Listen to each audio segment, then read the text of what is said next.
Queridas e queridos, questão 10, exame discursivo UERJ 2020. Tamo junto? Vamos fazer?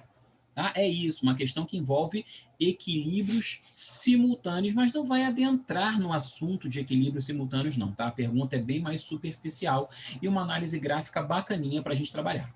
Bom? Beleza? Vamos lá, então. Questão 10, prova específica, exame discursivo UERJ 2020. Chega aqui comigo, olha só. Tá aqui. Gente, vamos junto. Se liga só. O CO2 é um óxido ácido, um anidrido, que ao se dissolver na água reage formando H2CO3, que é o ácido carbônico. O ácido carbônico se ioniza em função do pH da água de acordo com as seguintes equações químicas, ou seja, se eu tenho H2CO3 e o pH está básico, essa hidroxila arranca um hidrogênio daqui do ácido, forma água e deixa o ânion bicarbonato ou o ânion hidrogenocarbonato. Bom? Aí esse ânion hidrogenocarbonato, se o meio tiver básico, também tem o hidrogênio arrancado pela hidroxila para formar outra água e gera o carbonato. O gráfico a seguir relaciona a fração em mol de cada um dos três componentes de carbono acima em função do pH. Quais são os três componentes de carbono?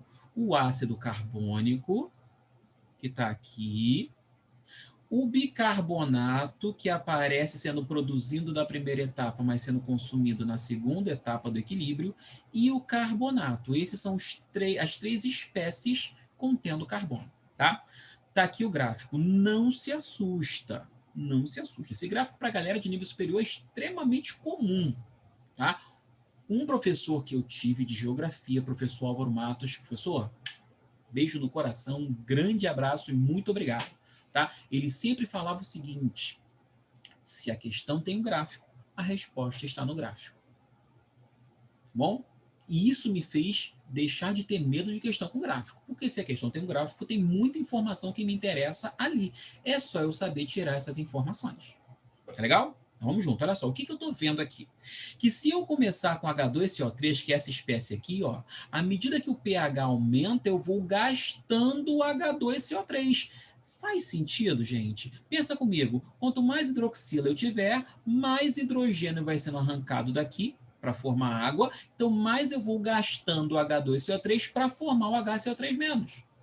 De fato, é isso que está acontecendo. Eu estou gastando o H2CO3 e estou formando o HCO3-. Até chegar num valor de pH tal que eu vou consumir completamente o nosso H2CO3. Tá? E o HCO3- e o bicarbonato vai sendo formado. Só que imediatamente, quando ele é formado, se o pH está aumentando, eu estou disponibilizando hidroxila. E o que a hidroxila faz? Arranca um hidrogênio do bicarbonato, formando água e gerando carbonato. Então, imediatamente, quando esse bicarbonato for formado, a hidroxila vai ser capaz de arrancar hidrogênio dele quando chegar numa determinada concentração. Veja isso no gráfico, ó, que a partir do pH 7, eu começo a formar o carbonato, porque eu estou com a hidroxila presente arrancando hidrogênio do bicarbonato. Então, eu ainda estou formando um pouquinho da primeira equação, mas já começo a consumir da segunda, atingir o pico e começo a cair. Porque agora não tem mais como formar bicarbonato da primeira, porque o H2CO3 já foi completamente consumido, e eu só tenho o consumo desse HCO3- a partir da segunda equação. Aí eu vou diminuindo o HCO3- e formando o CO3-. Tá bom? Então, assim, não é tão difícil assim quanto parece. Ácido carbônico consumido pela hidroxila à medida que eu vou aumentando o pH, isso forma bicarbonato, bicarbonato vai sendo formado, mas eu continuo subindo o pH, então hidroxila vai consumir H+ do bicarbonato e formar carbonato, o bicarbonato atinge um pico e começa a diminuir porque você não tem mais como repor, já acabou o ácido carbônico da primeira equação, nesse pH 8,5 aproximadamente, e aí, então daqui para frente ele começa a decair, porque na segunda etapa eu só estou consumindo bicarbonato, formando o carbonato até chegar no final. Tá bom? Essa é a leitura que a gente faz. Tem 3 espécies mostradas nesse gráfico. O nosso ácido carbônico só decai, o nosso carbonato, que é o CO3-, só aumenta, e o nosso bicarbonato tem um pico, porque ele é formado na primeira etapa, mas ele vai decair porque ele é consumido na segunda, até chegar no pH 11,6, 11,7 e acabar o nosso bicarbonato para ter apenas o nosso carbonato. Acabou o bicarbonato para ter apenas o carbonato. Beleza? Essa é a leitura do gráfico. Tá? Aí a gente vem aqui e faz o seguinte: a análise de uma amostra de 100 ml de água indicou a presença de 0,04 mol do CO3 e valor de pH igual a 10. Se o pH é igual a 10, eu tenho dois caminhos para seguir essa questão. Tá? O pH 10 me diz o seguinte: primeira possibilidade, aqui, ó, pH 10 está aqui. Tá? Significa que com pH 10, a concentração do CO3 nesse caso, é 0,8. E a concentração do HCO3-, que está aqui, ó, HCO3-, a concentração dele no pH 10 está aqui, é 0,2. Certo? 0,2.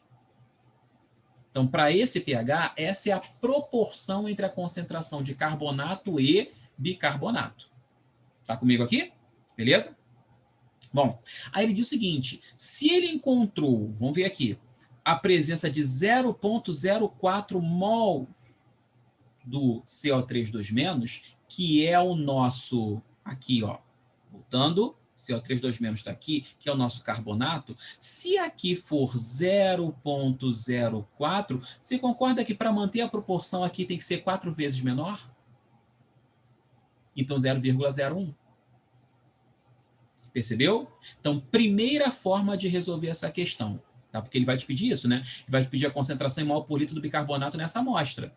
E depois nomear as espécies químicas H2CO3 e HCO3- presentes na solução aquosa. Vou até começar por aqui, ó. Esse cara é o nosso ácido carbônico. Ácido carbônico.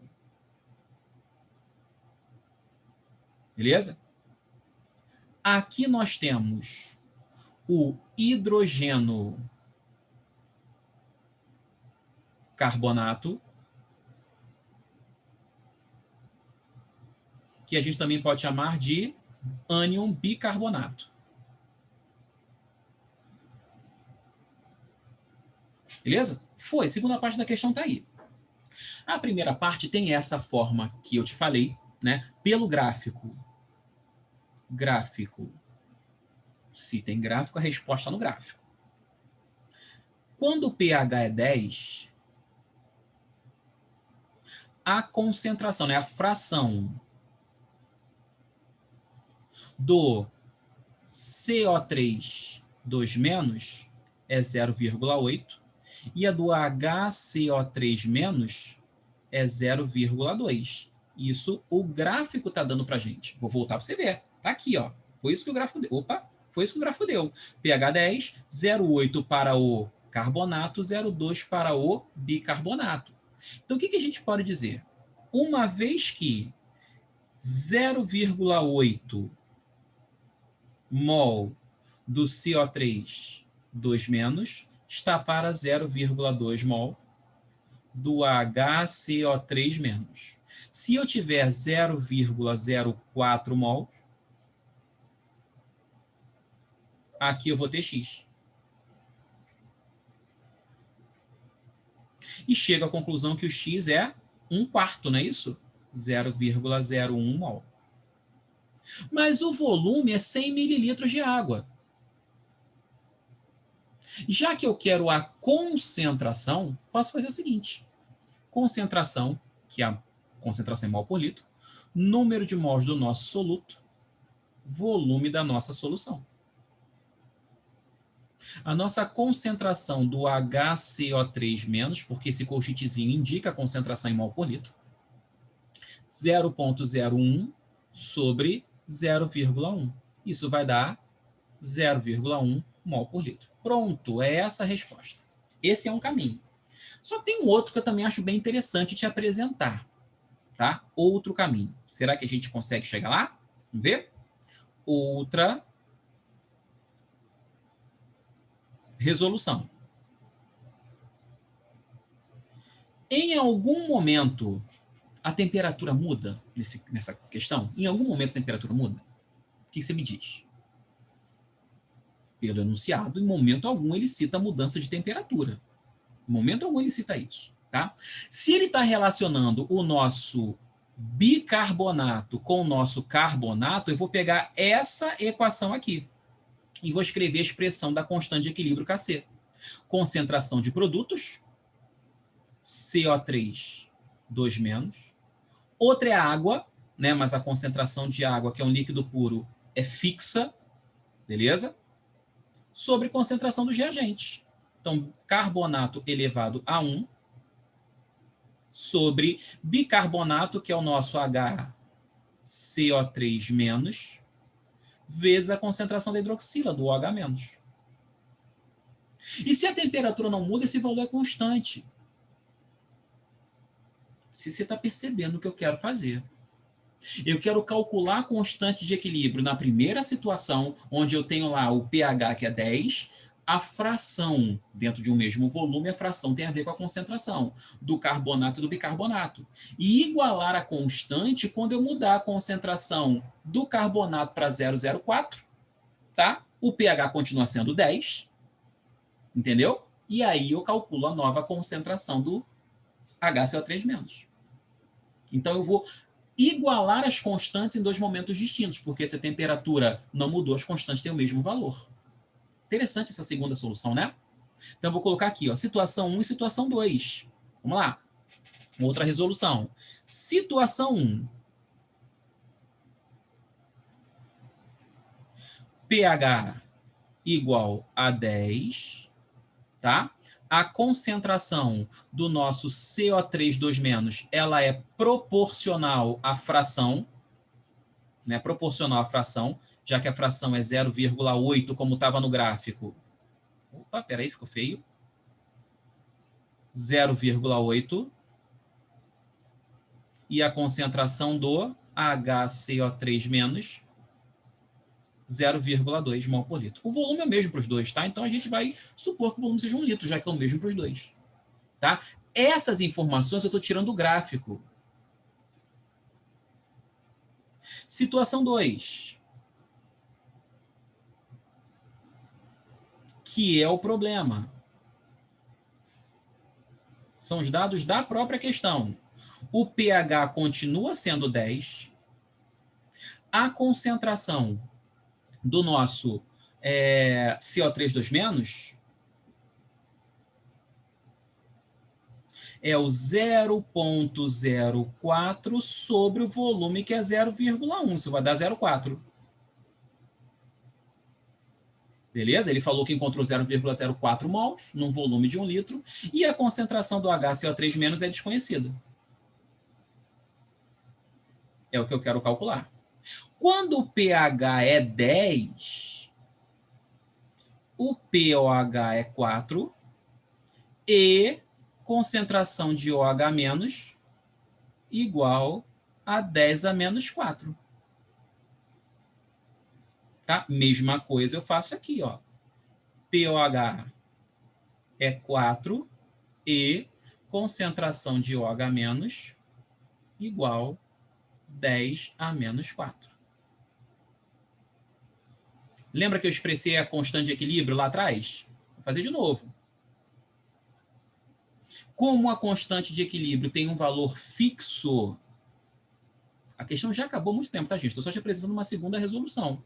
Nosso Kc seria a concentração do CO3 2-, concentração do HCO3-, vezes concentração de OH-. Beleza? Essa é a expressão da nossa constante de equilíbrio. Vídeo que a gente escreveu aqui. Estou copiando para lá. Tá? Então, eu estou fazendo agora para a situação 1 e para a situação 2. Calcular aquela constante, porque são iguais. Como estão na mesma temperatura? Na mesma temperatura. Então, o Kc da situação 1 é igual ao Kc da situação 2. O que eu vou fazer lá agora? Vamos lá? Acho que você já percebeu, né? 0,8, que é a concentração proporcional à fração, né, do carbonato, sobre Aqui 0,2 vezes o 10 a menos 4, porque o pH é 10, o pOH é 4, concentração de OH menos é 10 a menos 4. Aqui deu 0,4, não é isso? Calculamos aqui 0,4, opa, que é a concentração do CO3 2- na situação do problema, 0,4. Aqui é o que eu quero calcular, vou chamar de X, e aqui o pH continua sendo 10. Consequentemente, o pOH 4 e a concentração de OH- 10 a menos 4. O que me permite cortar isso, ó. Cortei esse 10 a menos 4 com esse 10 a menos 4. Cortei esse 0,8 com esse 0,2. Aqui deu 1 e aqui deu 4. Conclusão. Nosso X. 0,4 sobre 4. Também 0,1 mol por litro. Só te apresentando uma segunda maneira de resolver essa questão. Tá legal? O vídeo ficou um pouquinho longo, mas é porque essa eu achei que valia a pena a gente lembrar desse conceito. O único fator capaz de alterar o valor da constante de equilíbrio é a mudança da temperatura. Entendeu? Então, se ele não mencionou mudança de temperatura, é porque a temperatura não mudou. Se mudasse, ele falaria. O que a gente faz? Calcula a constante na situação dada pelo gráfico, calcula a constante na situação dada pelo problema e iguala as duas. Chegamos ao mesmo valor do que se eu fizesse aquela proporção lá. Tá legal? Beleza? E aí? Maneira? Gostou? Então, o que eu vou te pedir? Tu já sabe o que eu vou te pedir, né? Se inscreve no canal, ativa as notificações, deixa o seu like aqui para o YouTube conseguir entender que esse vídeo é bacana, então vale a pena distribuir para mais pessoas, tá? Isso ajuda o canal a crescer, ajuda mais pessoas a serem ajudadas, né? Você me ajuda a ajudar mais gente, né? A olhar essas questões aqui, de repente ter uma ideia bacana, olhar uma resolução, conseguir entender o assunto, né? Conseguir o seu objetivo, que é a nota boa na prova, uma classificação no concurso, entendeu? E assim a gente segue. Bom, tem também Facebook, tem também Instagram, lá você pode me procurar, adicionar, conversar comigo, trocar ideia, enfim, tá? Sinta-se à vontade aí que esse canal é nosso. Beleza, gente? Muito obrigado pela atenção e paciência, forte abraço e até nosso próximo vídeo. Tchau, tchau!